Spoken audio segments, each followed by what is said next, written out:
Hey guys, what is up? I'm gonna minimize this and oh, gotta switch to this one. So today I'm gonna be doing a Kha'Zix jungle guide. In season three, I really like Kha'Zix actually. I did a guide of him a while ago, and I wasn't like I liked him quite a bit, but I find he wasn't as strong as some of the other junglers in season two. But now with season three, he seems to be a lot stronger in season three. I'm not sure if it's just because of the items or whatever, but he didn't seem as strong as he is currently as in season two. But he's really good in season three. So I'm just gonna go over his moves. Unseen threat. When Kha'Zix is not visible to the enemy team, he gains unseen threat, causing his next basic attack against an enemy champion to deal bonus magic damage and slow. Taste Their Fear. Kha'Zix passively marks enemies that are isolated from nearby allies. Taste Their Fear deals physical damage to a single target. Damage increased on isolated targets. If he chooses to evolve Enlarged Claws, uh, damage to isolated targets increases dramatically, and Kha'Zix also gains increased range on his basic attacks. And Taste Their Fear. Void Spike. Kha'Zix. I keep on saying causes. Um, Kha'Zix fires exploding spikes that deal physical damage to all nearby enemies. Kha'Zix is healed as if he is within the explosion radius. If he chooses to evolve the spike racks, he fires 3 spikes in a cone. This effect consumes unseen threat to slow and damage all enemies struck. Leap. Kha'Zix leaps to an area dealing physical damage upon landing. If he chooses to evolve the wings, Leap's range increases dramatically. Also, on champion kill or assist, the cooldown is refreshed. Void Assault. Each rank allows Kha'Zix to evolve one of his abilities, giving it a unique additional effect. When activated, Void Assault stealths Kha'Zix, triggers Unseen Threat, and increases movement speed. If he chooses to evolve Active Camouflage, Void Assault can be cast 3 times, and Kha'Zix takes reduced damage while in stealth. Now, for order, I would level up your Q first, then your W, then your E last, because your E is pretty much utility. Obviously, getting your R when you can.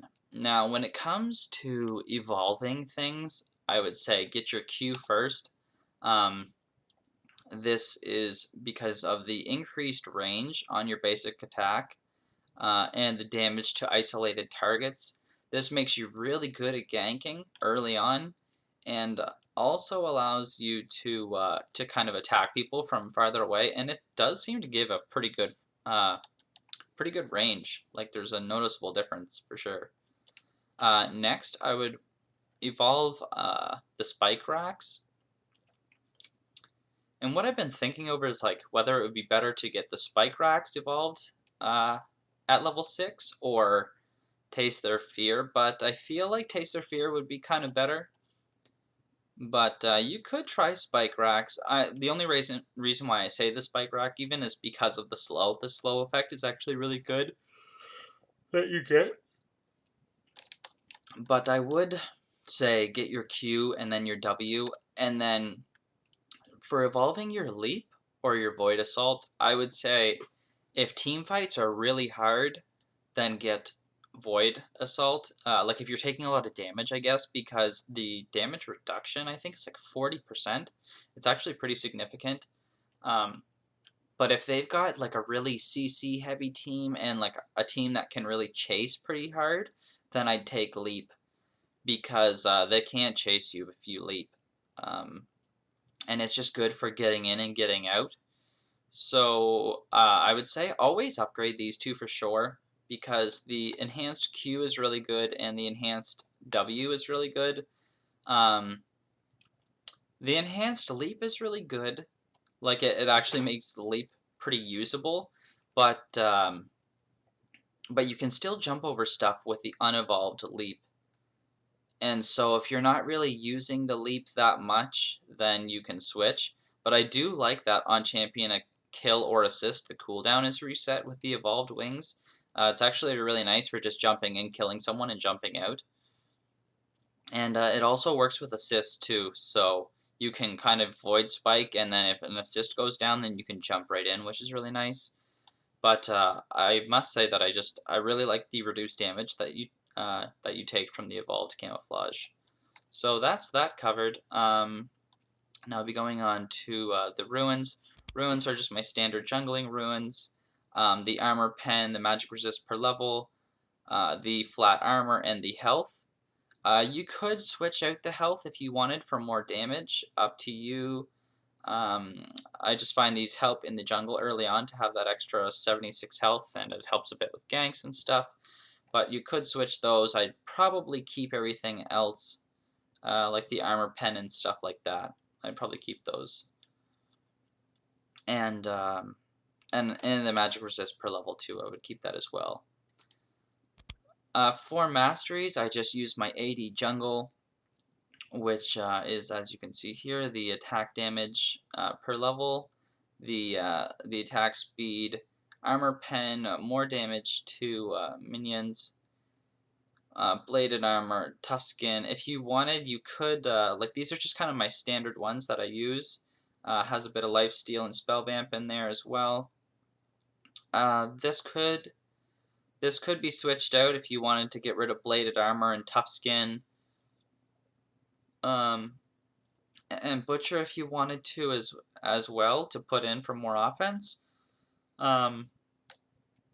Is totally up to you. If I were to get them, then I would replace it with brute force, or probably lethality, I would say, or actually havoc first and foremost, because that's probably what's going to give you the best bang for your buck. And then to get sunder and executioner. But that would involve getting rid of your hardiness and tough skin and bladed armor and probably more, because that's only 5 points. So with that, you could get the attack damage and more penetration if you wanted to. And then for spells, it's just going to be flash and smite. So I think that's all covered, and now I'll go on to the items. So here it is, the page for Kha'Zix. Now, what you're going to start off with is just going to be machete and 5 pots. And from there, your core to this build, I would say, you like I always say, boots are pretty optional. Cooldown boots are nice on him to get that 15% cooldown reduction. So you have your leap. Your Q is already really low cooldown, but it's nice for your void spike, your ulti, and your leap. And then from there, your core set of items is likely going to be a brutalizer, a BF sword, your cooldown boots, and then and then after that, maybe you could get a phage, because you can build Trinity Force. It's actually pretty strong on him. Gives you like, the only thing you don't really use is the ability power. You do need to be a bit fed to get this move, or this item early, but it does give you Spell Blade, which is nice because your Q has such a low cooldown, and the slow. So which is good for chasing. And then Black Cleaver, Bloodthirster. I wouldn't get Sunfire Cape on him, nor would I get Iceborne Gauntlet. There's definitely instead of Iceborne Gauntlet, I would definitely go for a Frozen Mallet. But in terms of your key items, I would agree with what they say for the offensive items. Get your cooldown boots, or whatever boots you end up getting, whether it be Mercury Treads or what have you. And yeah, so you get your boots, and then get a Trinity Force if you're rich. I get a Trinity Force, but I would get a Black Cleaver and a Bloodthirster. You will be turning your machete into a Wriggles. That could even be like you could get a Sheen and a Brutalizer and then build into your Wriggles. I find this is good on him because you get the ward, which is nice to have that one ward, and you also like I don't find the other Sightstone, like I don't really find like any of the Sightstone stuff is that great on him, or not as good as a Wriggles would be. Um, because I find he does kind of clear a bit slow. He could definitely clear faster, and this isn't too great for him. It sort of is, but it's not really. There's like I would definitely take a Wriggles because the lifesteal is really nice on Wriggles. So that would be kind of your core. If you did want a little bit of defense, you could take Maw of Malmortis. Now, if you decided not to go with Trinity Force, then you could go ahead and grab a Frozen Mallet if you wanted an alternative, because you get a perma slow, you get attack damage, and 700 health. Really good on him. And aside from that, I don't.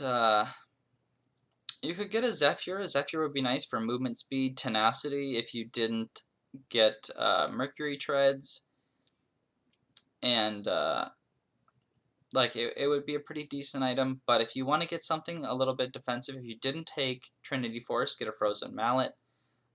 If you need magic resist, you can get Maw of Malmortis. And the other item that I took is I just end up selling my Wriggles and getting another Bloodthirster, and I would recommend that. Double Bloodthirster on him is actually pretty strong, and then if you have two Thirsters, your Boots, Black Cleaver, and then like Frozen Mallet, then you're pretty set from there. Like, and I don't even think that's all your items. So that is definitely what I would go for with the items.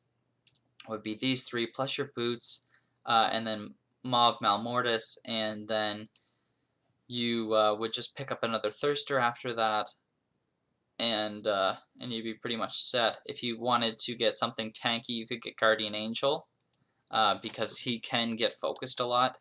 Like especially if you're using your jumps to get into fights, then that would be a good piece. And between that and Maw of Malmortis, you would have some pretty good magic resist, and with your Wriggles as well, you'd also have some armor there too, which would be nice.